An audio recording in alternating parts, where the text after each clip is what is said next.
अस्सलाम वालेकुम। बैरिया टाउन के हवाले से आज की वीडियो में मैं करूँगा बात स्पेशली बैरिया टाउन में जो लोग रह रहे हैं, जो काम कर रहे हैं, जो बिज़नेस कर रहे हैं, उनके लिए ये वीडियो है क्योंकि मलिक रियाज़ गवर्नमेंट उनके मुखालफों की बातें तो सब कर रहे हैं, लेकिन जो पब्लिक रह रही है, जो पाकिस्तानी रह रहे हैं बैरिया टाउन में, चाहे वो कराची में है, लाहौर में है, नवाबशाह में है, रावलपिंडी में या बैरिया इनक्लेव में है, सबके लिए ये क्वेश्चन है कि बैरिया सबके दिमागों में ये क्वेश्चन है कि बैरिया टाउन का बनेगा क्या? तो सबसे पहले आपसे यही रिक्वेस्ट है, ये जुमला तो आपने अक्सर सुना होगा कि घबराना नहीं मेरे पाकिस्तानियों। आपके लिए बैरिया टोन के हवाले से भी यही है कि आपने पहले घबराना नहीं। अब आते हैं ऑप्शंस क्या हैं? देखें मलिक रियाज़ और सिस्टम के दरमियान जो टकराव हुआ है ना और जिसने ये टकराव पैदा करने की कोशिश की है, डेफ़िनेटली उस निज़ाम ने जो है ना वो बैरिया टाउन में रहने वालों के लिए भी ना कुछ सोचा होगा। ख़ैर ये जो मैं बात कर रहा हूँ ओवरसीज़ पाकिस्तानी तो इसको बड़ा क्विकली समझेंगे क्योंकि वो फर्स्ट वर्ल्ड में रहते हैं, लेकिन थर्ड वर्ल्ड में जो है ना ऐसा कोई कंसेप्ट है नहीं है कि जो सिस्टम है वो अवाम का भी सोचे। स्पेशली तीसरी दुनिया की मैं बात करूँ पाकिस्तान जैसे ममालिक की। लेकिन होपफुली जिसने इतना बड़ा टकराव लिया मलिक रियाज़ से, मलिक रियाज़ को जो है वो मंज़रनामे से ही हटाने की कोशिश की जा रही है। उसका जो रियल एस्टेट का मॉडल है, उसको ही चेंज करने की जो है वो कोशिश की जा रही है। तो डेफ़िनेटली उस सिस्टम ने लोगों के बारे में भी जो है ना कुछ सोचा होगा। अब क्या सोचा होगा? जो मैंने अपना दिमाग लड़ाया है ना उसके मुताबिक तो सबसे अच्छा ऑप्शन जो है ना मोस्टली लोग समझते हैं कि बैरिया टाउन चला जाएगा तो इसको डीएचए जो है वो टेक ओवर कर लेगा। डीएचए के लिए आसान उस वक़्त तक नहीं है बैरिया टाउन को मैनेज करना क्योंकि बैरिया टाउन के एक्सपेंस काफ़ी ज़्यादा हैं। इनके जो डेली के ऑपरेशंस हैं पब्लिक के लिए चाहे वो ड्रेनेज का हो, चाहे वो गार्बेज उठाने और ले जाने का हो, चाहे वो सर्विसेज़ दूसरी सर्विसेज़ देने का हो, वो एक अच्छा सिस्टम है जो कि वन कॉल पर भी जो है ना आपके पास आ जाता है। तो अब इस सिस्टम को चलाने के लिए काफ़ी फाइनेंस की ज़रूरत है। तो क्या डीएचए के पास ऐसा कोई फाइनेंसर है जो कि अगले 6 माह से साल तक जो है वो इसमें इनपुट डाले पैसों का और ये सिस्टम चलता रहे क्योंकि एट द मोमेंट जो बैरिया टाउन में रियल एस्टेट की सेल परचेज़ की सिचुएशन है वो काफ़ी कम है। सेल वॉल्यूम इतना गिरा हुआ है कि बैरिया ने आई डोंट थिंक सो कि पिछले 2 सालों में कोई प्रॉफ़िट जो है वो बनाया होगा बैरिया से। क्योंकि सिस्टम 2 साल पहले से ही उनके खिलाफ जा रहा था। तो अब शायद मलिक रियाज़ साहब की बस हो गई है और उन्होंने जो वो ट्वीट किया था कि हमारे जो अकाउंट्स हैं डेली बेसिस पर ऑपरेशंस को मैनेज करने के लिए वो फ्रीज़ किए जा चुके हैं, जिसकी वजह से हमें मुश्किलात आ रही हैं अपने एम्प्लॉइज़ को मैनेज करने के लिए। तो ये मलिक रियाज़ साहब बात सही कर रहे हैं और अब मेरा ये सिस्टम से भी क्वेश्चन है, उस निज़ाम से भी क्वेश्चन है कि आपकी लड़ाई मलिक रियाज़ के साथ हो सकती है, लेकिन आपने ये जो पब्लिक इंटरेस्ट का काम था मलिक रियाज़ की तरफ से, बैरिया टाउन की तरफ से, उनके ये अकाउंट आपको फ्रीज़ नहीं करने चाहिए थे। आप डिफरेंट तरीके से जो हैं वो ऑक्शन से पैसे मलिक रियाज़ से ले रहे थे। आप इन पर एक मंथली फ़ाइन कर सकते थे, एटलीस्ट इनके जो ऑपरेशंस हैं वो चलते रहते, निज़ाम चलता रहता, बैरिया का सिस्टम चलता रहता। लेकिन जो आज वक़्त की तरफ से अटैक हुआ है ना मलिक रियाज़ पर, उस वक़्त ने सब ही ख़त्म कर दिया है मलिक रियाज़ के लिए शायद। तो डीएचए बहुत सारे लोगों के माइंड में है कि शायद वो जो है वो टेक ओवर कर ले, लेकिन ये मुश्किलात हैं डीएचए को मेरा नहीं ख़्याल कि वो इस तरफ आएँगे और फिर बहुत सारे क्वेश्चंस ये भी आते हैं कि शायद आरडीए रावलपिंडी डेवलपमेंट अथॉरिटी जो है वो इसको अपने अंडर ले ले। अगर वो अंडर लेते हैं अपने बैरिया टाउन को, तो बैरिया टाउन में इस वक़्त जो ऑपरेशंस पब्लिक के हवाले से सर्विसेज़ को लेकर हो रहे हैं, तो डेफ़िनेटली जो है ना वो बंद हो जाएँगे। क्योंकि इतने बड़े लेवल पर कर तो सकती है पंजाब गवर्नमेंट, आरडीए हो या सीडीए हो या फिर इसी तरह केडीए हो या एलडीए हो, जहाँ भी बैरिया इनके अंडर काम कर रहा है, सिस्टम दिया तो जा सकता है लेकिन देंगे नहीं ना। क्योंकि ये एक प्राइवेट जो हाउसिंग सोसाइटी थी बैरिया टाउन, ये तो मैनेज कर रहे थे और सक्सेसफुली पिछले पिछले 30 सालों से जो है ना ये मैनेज कर रहे हैं।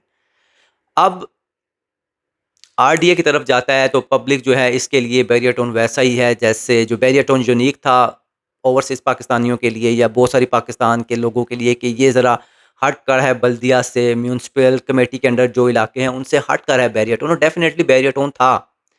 तो अगर उस तरफ जाता है तो ये अनपॉपुलर जो है वो हो जाएगा डेफ़िनेटली बाकी इलाकों की तरह और फिर आप कुछ अरसे बाद जहाँ देखेंगे यहाँ पर भी आपको कूड़े करकट के ढेर मिलेंगे, यहाँ पर भी आपको सफाई का निज़ाम नहीं मिलना, रोडें टूटी-फूटी रहेंगी। तो ये होना है क्योंकि आरडीए के अंडर बाकी जो इलाके हैं रावलपिंडी के आप देख लें उनकी क्या हालत है।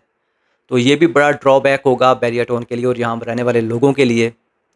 एंड देन फिर एक और स्कूल ऑफ थॉट है, उससे मैं भी एग्री हूँ कि नो डाउट बैरियर टोन एक बहुत बड़ी ऑर्गेनाइजेशन है, जो कि अंडर लीडरशिप सुपरविजन मलिक रियाज और उनके जो अली रियाज हो जाएं या शाहिद कुरैशी हो जाएं, उनके अंडर जो ये सिस्टम है, उनके अंडर जो लीडरशिप के अंडर जो सिस्टम है, वो बड़ा अच्छा काम कर रहा है।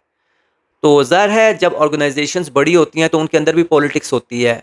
मे बी इस निज़ाम ने जिसने मलिक रियाज के साथ टकराने का सोचा है, शायद उन्होंने पहले जो है वो राब्ता किया हो उस टॉप लेवल की मैनेजमेंट से या लीडरशिप से, जो कि मलिक रियाज की विद इन ऑर्गेनाइजेशन जो है वो ओपोनेंट्स हों या थे कभी, शायद उनको आगे लाया जाए। मेरे कहने का मतलब ये है कि ऑर्गेनाइजेशनल चेंज मतलब ऑर्गेनाइजेशन के अंदर से ही कुछ लोगों को जो है वो टॉप लेवल पर लेके आया जाए और उनको लीडरशिप दी जाए कि बैरियटोन को आप वैसे ही चलाएं जैसे मलिक रियाज की सुपरविजन से जो है वो बैरियटोन चल रहा था। तो डेफिनेटली ये ज़रा इजी है, क्योंकि जिन लोगों ने बैरिया की लीडरशिप के अंडर काम किया है उनको अब सिस्टम को आगे गो थ्रू करने में जो है ना वो दिक्कत नहीं होनी चाहिए। लेकिन फिर वही क्वेश्चन है फाइनेंस का, कि अगर बैरिया के अंदर से लीडरशिप आके कंट्रोल करती है, मैनेजमेंट आके कंट्रोल करती है, तो उनको फाइनेंशियल रिसोर्सेज तो चाहिए होंगे। क्योंकि पिछले 2 साल से जैसा कि मैंने बोला, मेरा नहीं ख़्याल कि बैरिया टोन ने जो है वो कोई प्रॉफ़िट कमाया हो। क्योंकि आप सर्विसेज़ देकर, टैक्सेस लेकर जो है ना वो आप चीज़ों को चला सकते हैं, रेवेन्यू जनरेट नहीं कर सकते। रेवेन्यू जो जनरेट होता है वो सर्विसेज़ देने से होता है, वो नई डेवलपमेंट से होता है। तो वो तो पिछले 2 सालों में ना होने के बराबर है।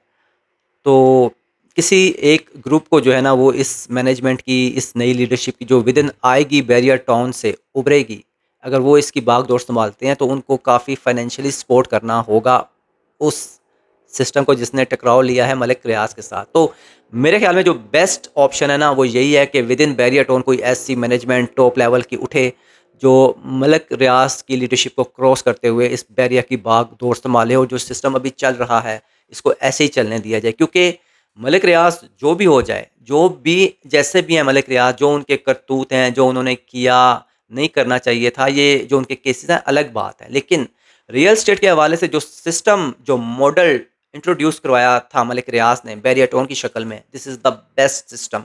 इससे पब्लिक खुश है।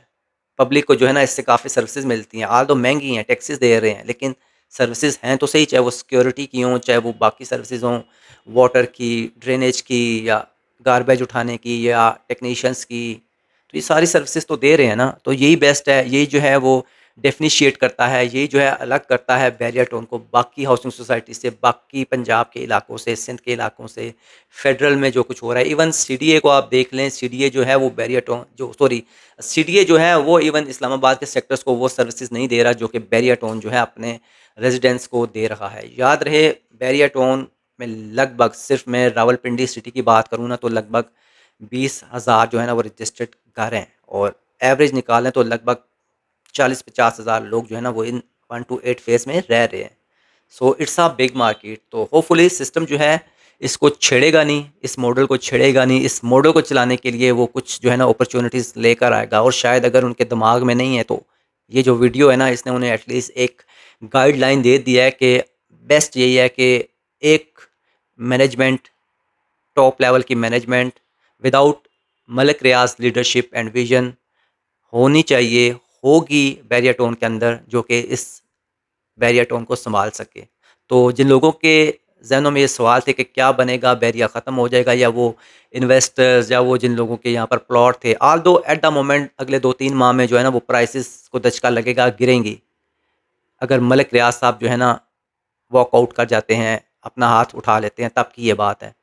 और शायद ऐसा हो कि मलिक रियाज जो हैं वो ना अपने ऑपरेशंस बंद करें, शायद उन्हें कोई रिलीफ मिल जाए सुप्रीम कोर्ट की तरफ से, लेकिन ऐसा अभी होता हुआ नज़र नहीं आ रहा, क्योंकि it's a time of decline for Malik Riyaz.